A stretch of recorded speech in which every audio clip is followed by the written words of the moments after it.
ধৈর্য দুই অক্ষরের একটা শব্দ, কিন্তু সব থেকে কঠিন কাজগুলোর একটা এই পৃথিবীতে। ধৈর্য ধরা কি সহজ?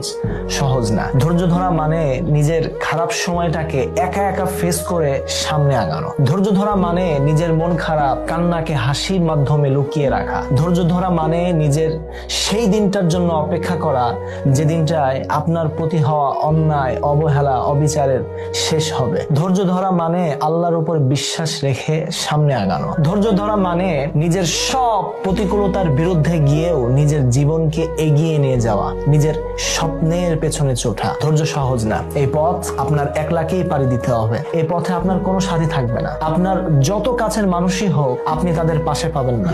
তাই আশাহত হয়ে থেমে যাবেন না, ভুল কিছু করবেন না। কষ্ট, কান্না, প্রতিকূলতা, পরিশ্রম সবটা মিলিয়েই না আমরা বড় হই, সবটা মিলিয়েই না আমরা সফলতা শিখি। তাই ধৈর্য ধরেন আর remind yourself indeed Allah is with those who are patient। যারা ধৈর্যশীল তাদের সাথে আল্লাহ আছেন।